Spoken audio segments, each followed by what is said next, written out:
I got all my good church going clothes. Got my Cole. It's gonna happen sooner or later.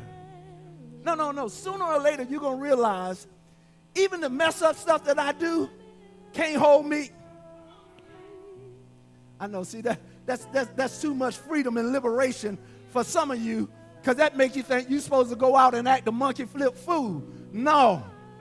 That just means when I mess up, the mess up is not greater than the God I serve that's already provided for my makeup. I said the mess up is not equal to the God I serve that's already made provisions for the makeup. The grace don't give me a liberty to just act up, but it's a pathway back to the righteousness of God. When watch, God already knew I was going to have a bad day. Look, where my wife at? Because I need to talk to real. That's why I don't like church folk. Y'all super saved jokers that act like you don't do nothing wrong. The devil is a lie. Man, if I knew you, I'd look you in the face and say, you just a flat up liar. You knew where you were last night, and he all dressed up, smelling fresh this morning. But it don't matter. See, that's hard to get, Flight. It don't matter. Because if my mess up was greater than his makeup, then Jesus dying would have been in vain. Oh, come on, man. His Joey, it would have all been in vain. But because he already knew that I was going to continually mess up, Paul said, ain't nothing good happening in me. See, in this carnality that I am, Paul said, ain't nothing good happening in me. That's why the book said it ain't good for man to be alone. Y'all thought he was talking about man. No, he's talking about mankind. Because when we get by ourselves, we create destructive ways. All right. Act like you won't be messing up in the dark.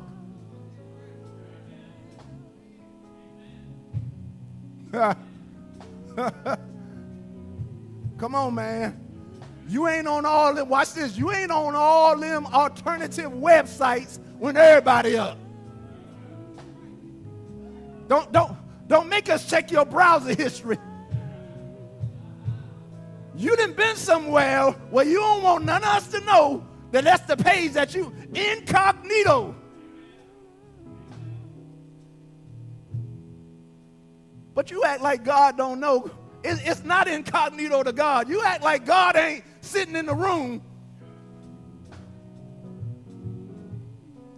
And all he's telling you that really there's not a mess up that's greater than my makeup.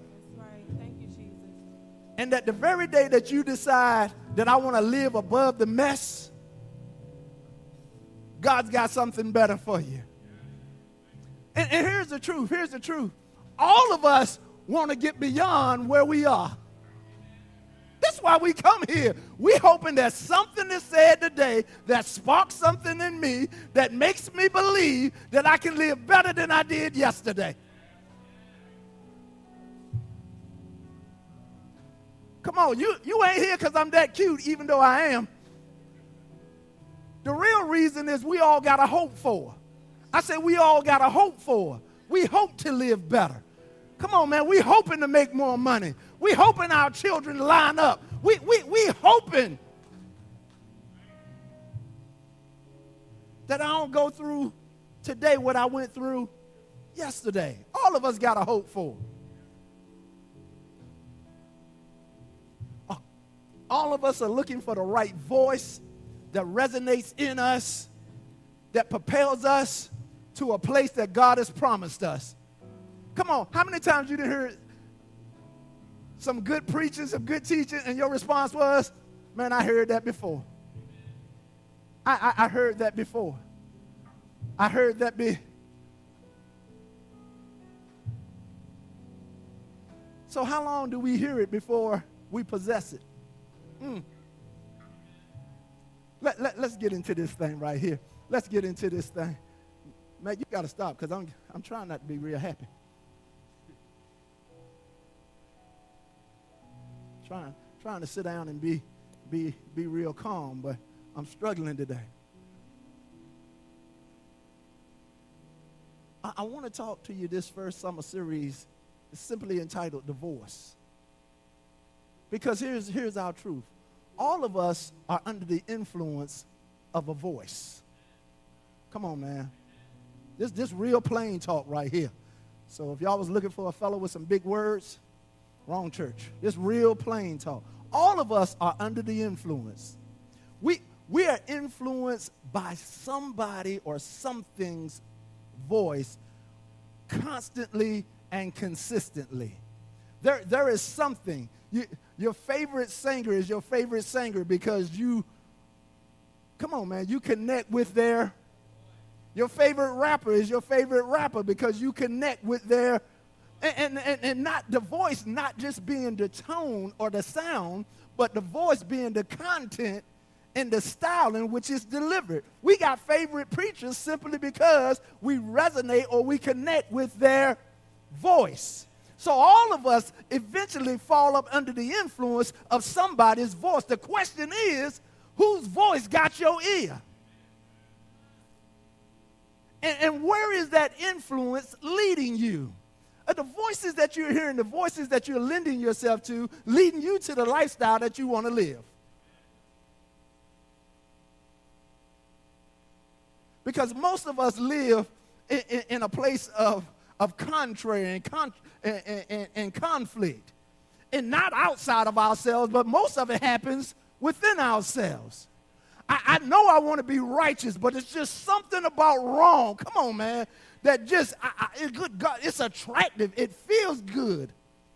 I've gotten conditioned to that. Come on. Oh, God. Am I talking to...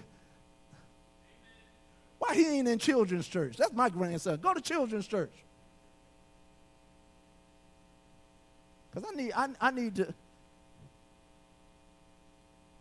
look around. Well, you old enough. Yeah, you stay right there. Yeah, because I want, yeah. Mama, that's your baby. How old is she?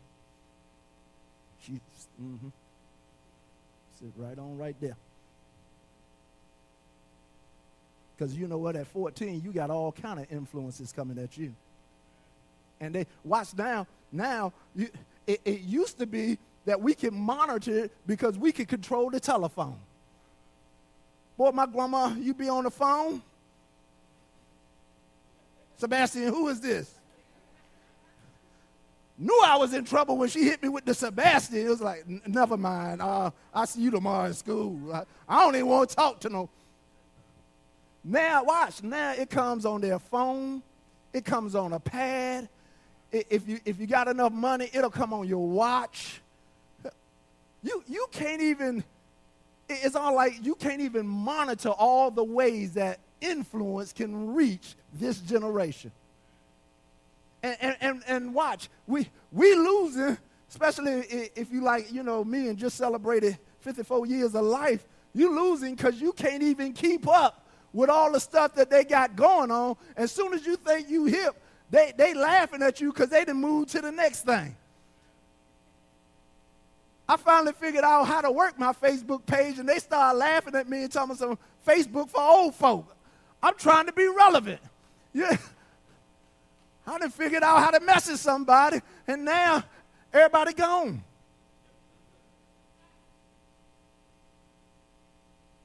So now it's what? It's a Snapchat, and it's a Instagram, and who else? So y'all don't even want to tell them, like, shh, tell him. Tell him.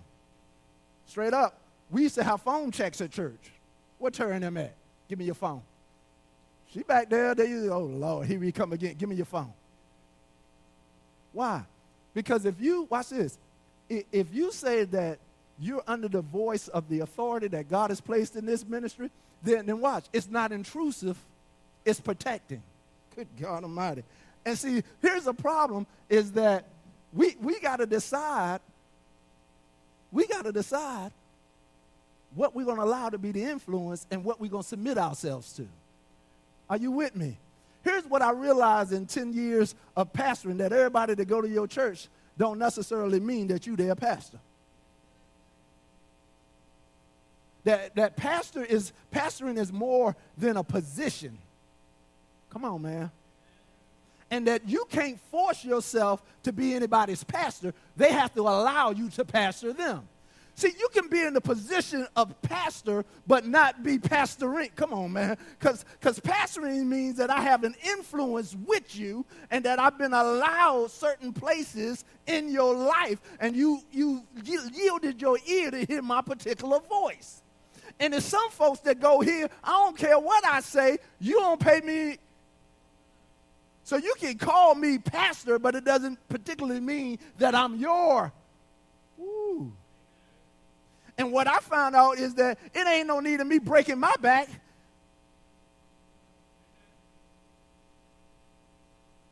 No, I can't beat you into allowing me to pass. That's too much work. No, I'm serious. I tried that. That will wear you out. And what you understand is that people have to allow you the position of being a pastor, of being a voice of influence in their life. And here's one thing you got to realize. Everybody needs a pastor. And let me say this. Let me say this to every partner here of this ministry. If you finding out I'm not the one, go find a voice that speaks to you. No, I'd rather be kingdom-minded, than to be people crowded. The crowd, that don't mean nothing. Because some of y'all are in the way. You just taking up good seats. Ooh, he said that out loud. Yes, I did. You taking up good seats that belong to people that want to come and partner. When you sitting there being contrary. If this voice doesn't resonate with you, you need to find a voice that does. That don't hurt my feelings. I'm not trying to be offensive in any way. But watch. There's nothing. Why would you sit in a place and then complain the whole time you sitting here? I ain't getting nothing out of that. Well, go carry your butt somewhere where you can get something out of it. That does not offend me. I'm more mature than that. I'm growner than that. Go take your $5.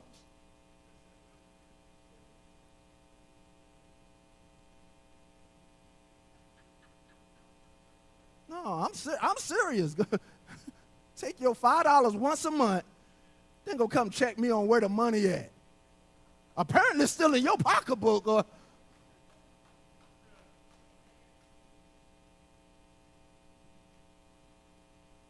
y'all all right? I ain't crazy. For real, I'm not crazy.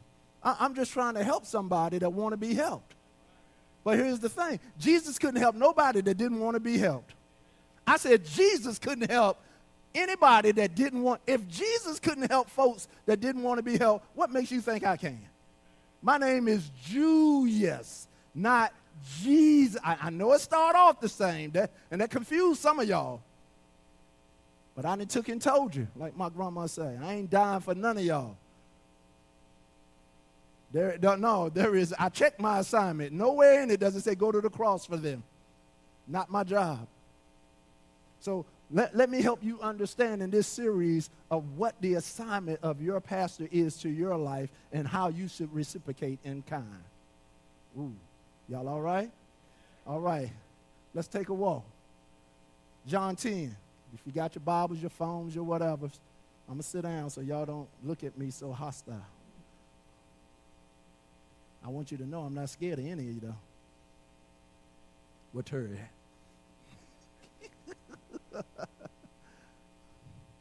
John 10, starting at verse 1.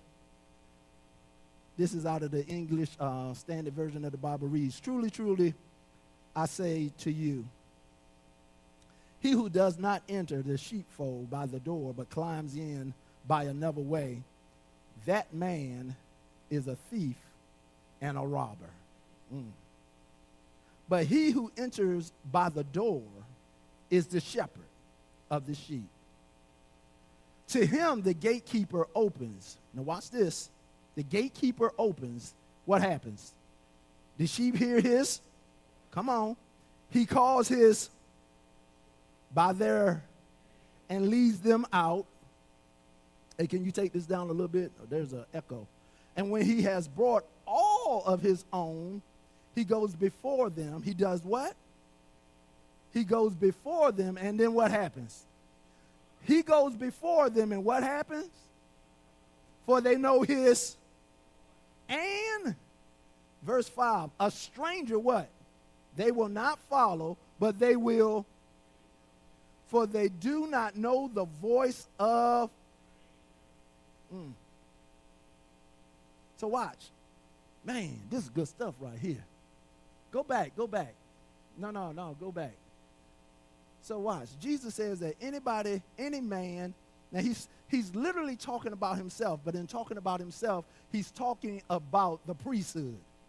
He's talking about all of us that would play this role of being a leader in the kingdom or in the church of God. Amen?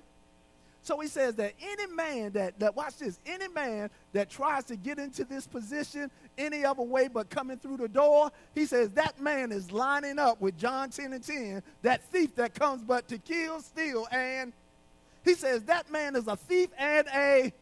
So anybody that comes teaching any message other than what Jesus has left us as the gospel, Jesus points them out and says, if you come up under that influence, that man is leading you away. He is a thief and a. Didn't matter how big his church was. Ooh, stop playing white. Didn't matter how much money he had, how much influence, how good he looked, how well-spoken he was. Jesus says if he does not come through the door. Now, if you get down to John 10:9, I believe it is, Jesus says, I'm the door. So he's like, any man that's not submitted to me, good God Almighty, you shouldn't be submitted to him. Y'all all right? I say you all right. So you got to watch the voices that you submit yourself to. And if you not see, you busy checking my credit reference in my bank account. He ain't told you to be worried about how much money I had. Good God, oh God, I ain't going to get no further than this. I already see it. See, you trying to measure me by your carnality instead of his spirituality. Are you hearing me? You worried about how I'm living and not how the Christ is living in me. So what you want to know is what kind of car he drives. What matters what kind of car your pastor drives if he got a voice of God that's speaking to your life? Well, I can't follow him. Why? Because my credit score higher than his. I got a better job than he does. I make more money than he does. I live in a bigger house than he does. So now you got your, watch this, because you so carnal-minded, you got your pastor tricked up. Because he's trying to impress you instead of lead you. This seat ain't going to work. This ain't going to work right here. So, see, because why? Because you so carnal-minded that you thinking about what I got on versus what's inside of me. And watch it. But my pastor need to have something. You ain't read your word. When Elijah showed up to the widow woman's house, that boy didn't have a bucket. A partner, you know the old saying, he ain't have a partner nor a window to throw it out. He was broke when he showed up. He didn't have anything tangible, but he had everything that she needed. Because you value the wrong thing when you start judging me. Looking at me funny because I have on my jeans and a t-shirt. What difference does it make? Jesus ain't tell you to touch my hem.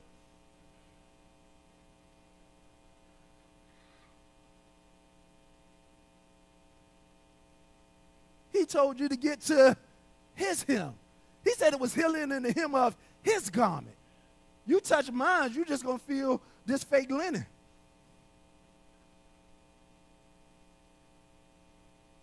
But I look good, though, boy. Don't stop playing in church. Are y'all understanding? Don't get twisted up. Watch this. Looking at the wrong thing that you missed the right thing. The widow woman said, I perceive. You got to get this. She said, I perceive in my spirit that you the man of God. Now, how the man of God showing up empty-handed? needing her just as much as she, God, needing her just as much as she needed. And then watch. How you start giving the instructions when you ain't bring nothing to the party? How you gonna start telling me how to handle the cookout? You know y'all got some family members. They don't show up with nothing but a plate and Reynolds wrap. And always the one taking more away. And Elijah showed up empty-handed, but spiritually filled. And she made an exchange. She understood that, bruh, I already got a little bit of meal and a little bit of oil. That's not what I need you for. I need you to teach me how to increase it, that it don't run out, and it sustains me, and it takes me as long as God needs me to be covered.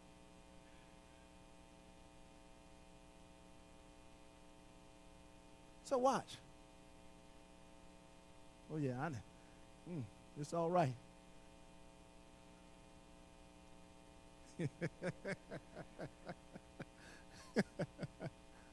Watch.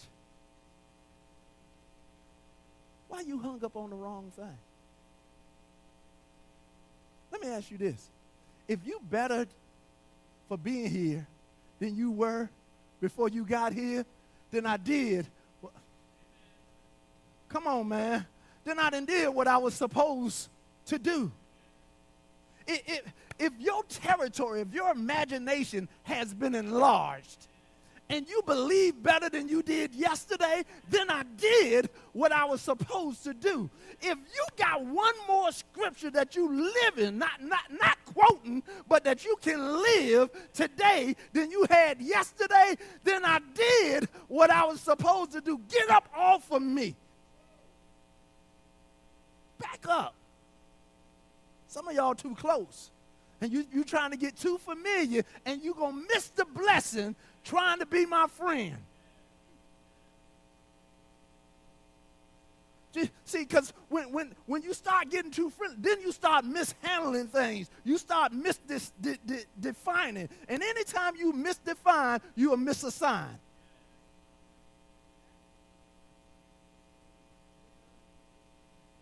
Because my job is to be friendly, but not your friend. I've been charged to speak to your life to cause increase to come into your life. You want to judge me? Measure your increase.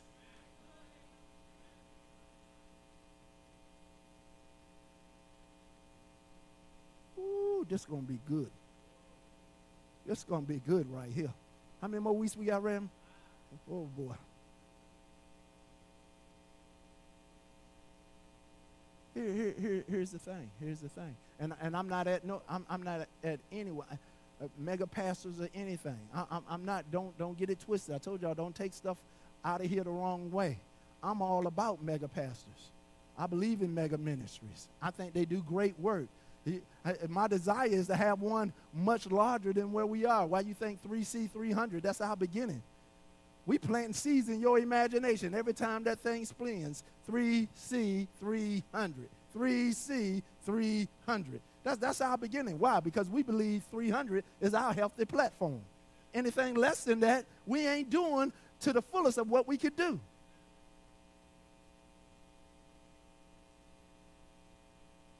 But here's the thing. Whose influence? Whose influence? I'm going to tell you how powerful the voice is that's resonating in your life. When the voice of God, when the voice of your man and woman of God are really resonating, they sound the same. Oh, God. No, when you got a real pastor and he really speaking or she's really speaking in your life and you want to know how God's voice sounds, it sounds just like your leaders when they are really connected and submitted to the authority of God. You don't even have to question it. Folks, that's why y'all think God came on against the children of Israel the way he did. He told them, he said, y'all ain't dissing Moses, y'all dissing me. That's my voice speaking through Moses. That's my manservant. I'm sending him. So when you start, he dealt with Miriam, he dealt with Aaron, he dealt with them. Why? Not because Moses was all that. It's because God had assigned Moses to be a voice to the people.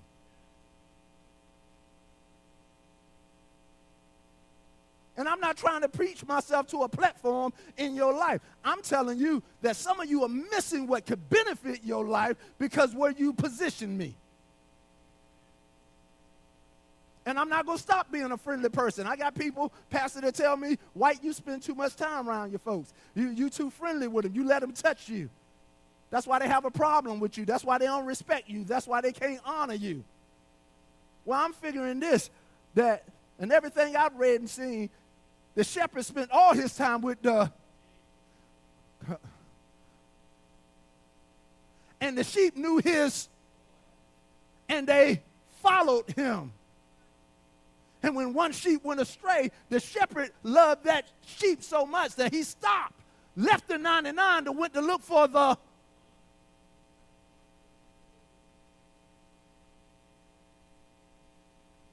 So no, I ain't backing up. I'm going to be me. And if you can't handle me, then you need to back up. You let folks come over your house. They see what you got. It's a house. It's a house. I keep telling y'all, if my family and I pack up and leave, it's 4 walls or however many walls. The only reason it's a home is because we there. It don't make me. I make it. No. I ain't seen it get up and cut his own grass yet. I wish it could. But yesterday I was out there pushing them. No, you missing me. I bring it under my subjection. I'm the voice of authority to it, not it. Oh, God. It does not take dominion over me. I take dominion over it. When I stop paying for it, I give it back, and I go get another one. Oh, God, y'all missing this thing. The voice that resonates with you is a voice of influence and a voice of authority. Who has your ear? And too many church folks think but your ears are jacked up. And because you don't hear right, you're not receiving right. And I can tell your maturity level simply by how you hear. Every time I say something, if you hear to offense, you just tell me how young you are. You tell me how immature and how much you are not ready to be this close to me. So I started putting layers, not because I don't love you, but because I got to protect you. Because if you get this close to me, I'm telling you, it comes a different way. I don't have time to cuddle you when I can be this close to you. No, the truth is, you ain't ready to stand right here. Because I catch hell doing what I'm doing. And when you stand this close, the hell that jumps on me, I guarantee you, it's coming against you. Some of you need to back up, back up.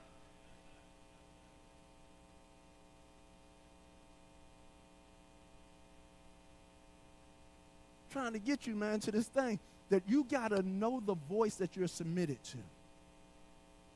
You got to know. You got to know that there is an assigned power and authority, that they are operating in the place that God has called them to be, that they didn't call themselves, but God.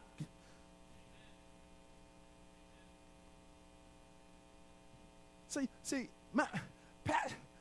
pastoring is not a thing that was made up by man. No, let me. Come on, Ephesians 4. Come on, Ty. Ephesians 4:11. And he gave some apostles, some prophets, some evangelists, some, and, now hold on. The apostle is not in the house. The evangelist is not in the house. The prophet is not in the house. The only person that's been assigned in the house to be the voice of God is the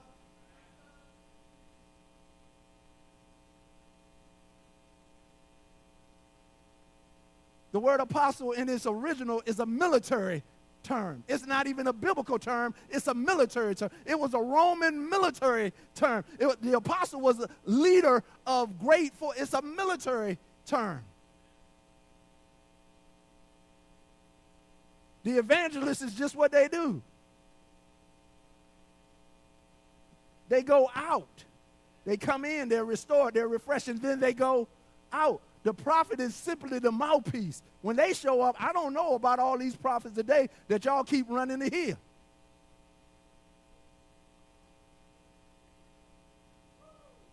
I need a word. Don't you got a pastor? I need a word. That is the biggest insult. You get in front of me hard as I teach, and I need a word. And it might get violent.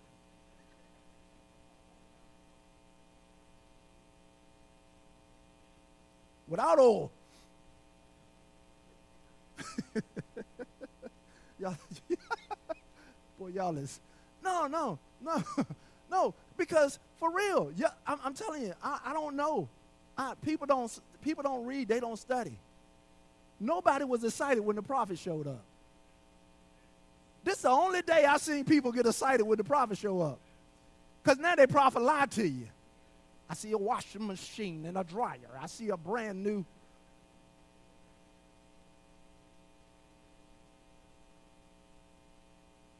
Why I need somebody to prophesize a washing machine and dryer to me?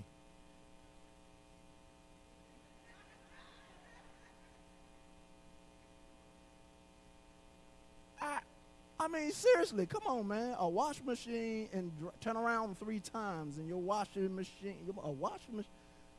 Best Buy, Sears, Scratch and Dent, Lowe's, and if my credit jacked up, Ernst, Rent-A-Center. Oh, don't act like you ain't had that Rent-A-Center 2-piece in your house, that stacker. When you first got in an apartment, your buddy ain't had no credit and no money. Rent-A-Center was your friend. You ain't even know they was ripping you off and you was paying 4 times. I'm telling you, you was just happy because you had a sofa and a TV. Rent-A-Center furnished our whole house. Me and Karen was dancing. Rent-A-Center. You ain't even got to go. You just call them. They'll show up with what up.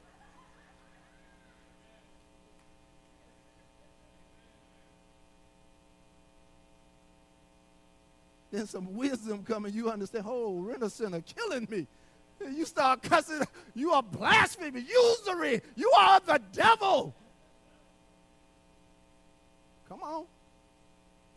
Why? Because watch this, when the voice resonated, it took us to a higher level. We started to do better and to expect better. And then all of a sudden, we realized that the little loan places, come on.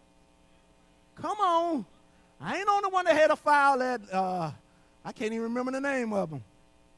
Yeah. I told y'all one time I had 6. Yes, sir. I had 6. Every loan place, man, shoot. I pay one, borrow again, go pay the other one, borrow again, go pay the other one, borrow again. I started counting up all them $75 because you know what I'm saying? Because to borrow $500, you had to pay back $75. Now, you know that's bad when you still remember. I get nightmares of how much of my money they took. I'm sitting up and I finally got wisdom. Watch this. The voice resonated with me differently to say, fool, take a moment and look how many $75 you paying. Watch. You done paid off the bill 3 times by just giving them the $75. They know that you don't have $575 to get them at one time, so they know you hooked. I mean, you think it's friendly. They so nice. Yeah. Because watch this. You live at the level of the voice of influence in your life. Whoo-hoo-hoo. I see you. I got you. Oh, go. I'm honoring where I'm supposed to honor. Amen. Y'all hear me? Joe, got 5 more weeks. We got on page 2. But I'm trying to help you, man. You live at the level of the voice of influence that's in your life. If all you, think about this. If all you got people around you is telling you that what you can't do, if that's all you constantly and consistently hear, what do you begin to believe? I can't do it. And you don't change that way of thinking until you change the influence of the voice that's giving you that message. I'm telling you, you've been under the influence of voices all of your life. If you got a black mama and daddy, or a black mama and grandmama, you've been under the voice of an influence all your life. Because in Cavalier Manor in Portsmouth, Virginia, in Cavalier Manor, on Basic Crescent, 1009 Basic Crescent, Estelle White would come out on the front porch when the street lights come on. Yeah. Some of y'all know when the street lights come on, that was it. That was it. Day was over. I don't care. You was in the middle of the football game, basketball game. That game is called due to the street lights coming on. We got to go. And my grandma Tay could come on the front porch. She ain't had no big mouth. And she stand on that front porch, and we would be wherever we were, and you would hear Dominic, Tony, and Sebastian. Now, we had Steve Austin ears, bionic, because it didn't matter where you was at, how far away you were. When you heard